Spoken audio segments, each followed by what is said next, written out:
Hey there, my name is Pravus and welcome back to more Plague Inc. Evolved Custom Scenarios. We are taking a look at a scenario that was recently featured on the featured scenarios, I think back in, July.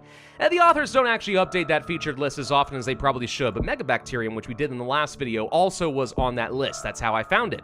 We're going to try out the ancient virus.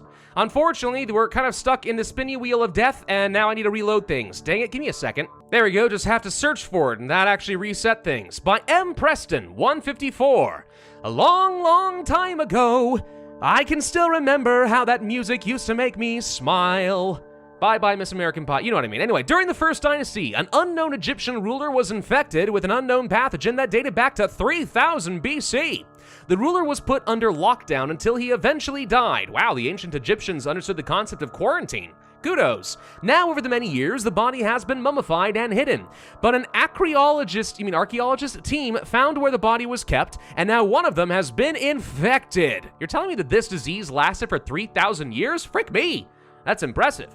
But, however, due to how long it has been, the virus is able to do what any other plague cannot do. Can this ancient pathogen turn the entire world into a group of mindless mummies? Oh good, it's basically like a Necroa virus, but mummifying. I like it. This is a remastered version of the scenario. Hi, Pravus Gaming, if you're playing this. Heyo! How are you? Thank you for making a scenario. Much appreciated. All right, let's jump into this. This is not a Necroa virus. It is, in fact, a regular virus, and yet I suspect some zombification is going to happen. Metabolic jump, Darwinist, Aquaside, Extremophile, and Symptostasis all should be fine, called Ferrofurorum.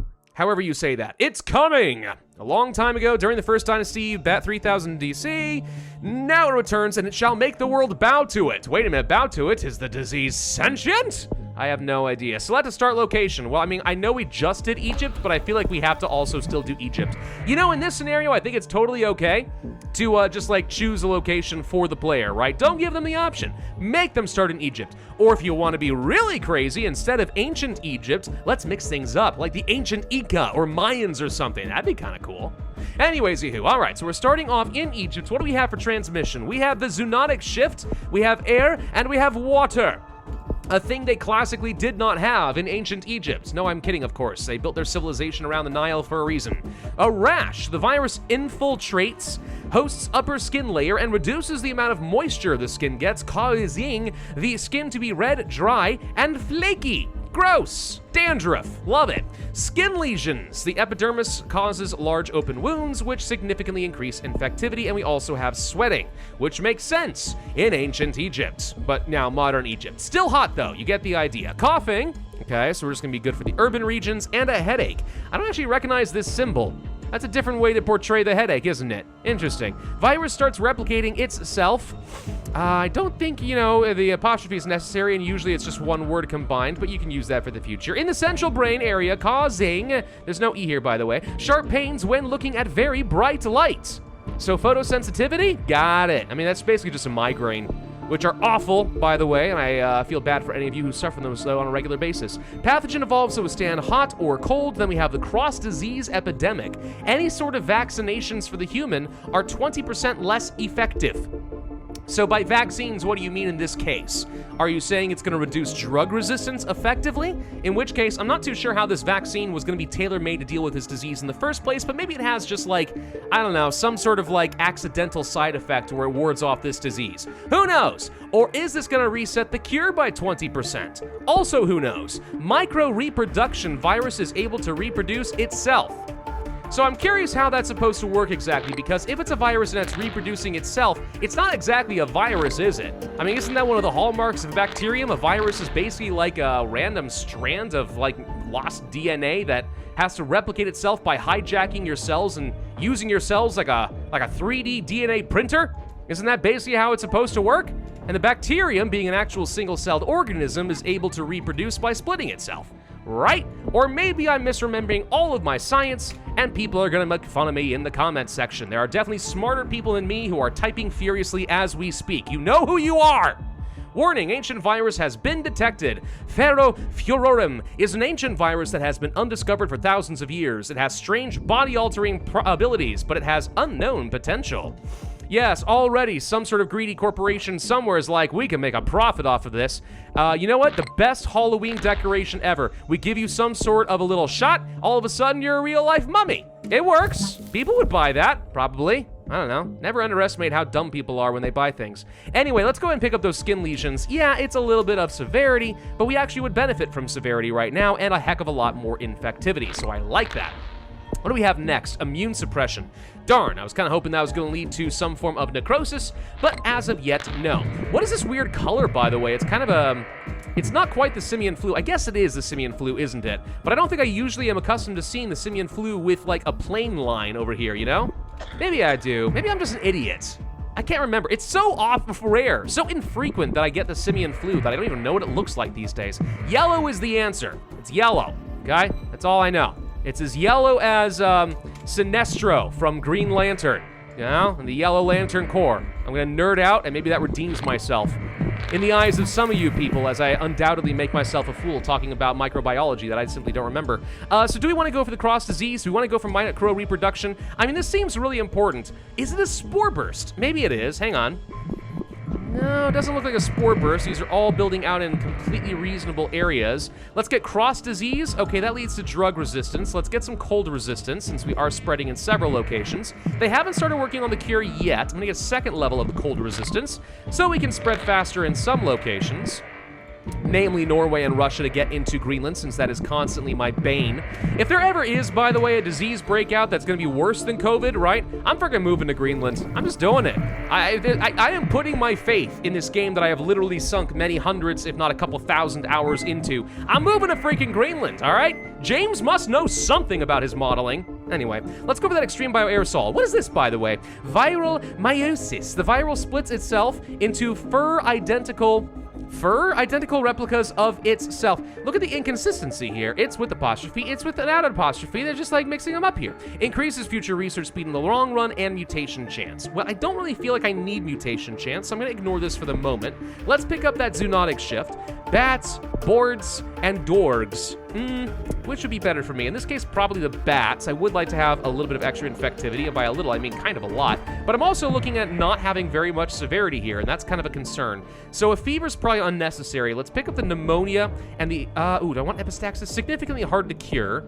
We're getting a little lethality down some of these routes, and I'm wary of that. An internal rash? Ew, what? Virus spreads itself deeper into the second layer of skin, which, misspelled, causes more mind irritation? Mind? Significantly harder to cure. I mean, a rash under the skin sounds freaking awful, dude. As is stuff and nightmares right there. By the way, I know some people, I have to just reiterate this every once in a while. Like every couple dozen videos, I need to reiterate this. When I point out people's grammatical mistakes, I am not saying that to make fun of people here, all right? Maybe just a little bit, but in a light-hearted way. I mostly use this as an opportunity for some education, ideally, since I know that not everyone speaks English as their first language. I only say this because while most of you understand that I'm doing this all in good fun, and if you put my name on this scenario, I assume you know all of that, there are always once in a while some people on the internet who are like, wow, you're being really mean. Don't you think that's harsh? It's like, God, I hope not. Anyway, perfuse skin just mutated. What does that one do? Due to very dry skin, any infected skin will shed rapidly, causing people to look very dry all of the time and look older. Okay, respiratory thinning. Virus weakens lung walls, making it very hard to get a breath with pain while doing so. Effective in the poor regions. I mean, we're starting to get a little bit of lethality, but at some point I think we just go ahead and accept that. Brutal bandaging. Due to the amount of skin being shed, infected hosts will start covering their whole body in bandages. Oh, see, I like that. All right, so it's not literally zombifying them. We're creating an actual believable reason that people would feel the need to wrap themselves up in bandages because their skin's constantly falling off and it's gross and they want to keep it stuck to their body. I kind of like that. I like that a lot. Now, personally, I don't know if I would put bandages around myself per se. I'd be looking for ways to wrap myself in some sort of a gel or something that moisturizes the skin. But okay, mummeranthropy. Mummeranthropy? I think so. It's not even a real word, but it's like mummeranthropy. That sounds right. The severe skin infection, mental problems, and a hard time with breathing, the infected start become mummies and cause mayhem. Not mayhem. What is mayhem supposed to do? Ferrofurorum creates mummies? Our researchers are scratching their heads about how this was done.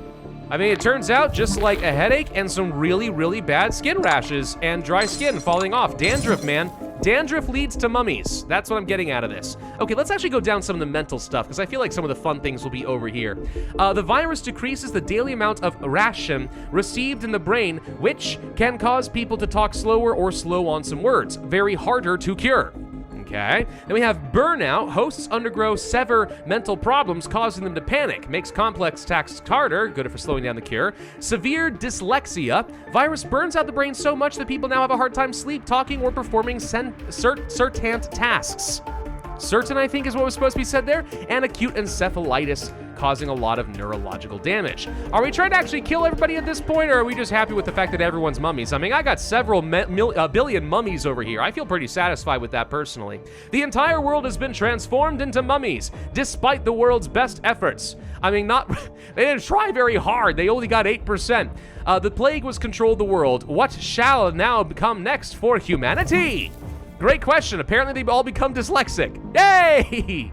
Mummies control the earth. There is nothing left to infect. Okay, I actually like that scenario. That's pretty fun. I don't get to deal with mummies very often. I feel like that's an underutilized concept. And I think I mostly like that you actually came up with a reasonable reason for people to be putting on bandages. You know how many times I play scenarios like this? You know, it'll be something like mummies, for example. And like, bandages will just magically grow on the skin or something. You know, and it's like, it kind of kills a little bit of immersion. But I appreciate the effort that it went into that. So that's great. Honestly, this scenario is pretty solid. Just a little bit of grammar check or Grammarly or a spell check or whatever, and you're pretty much set. It's a solid scenario. I like it. You get a thumbs up from me. Thank you very much, and I appreciate your support. Thank you all very much for watching. I do hope you enjoyed. If so, I would ask you to hit that like button, leave a comment, subscribe, hit the notify bell, and I will see you guys next time.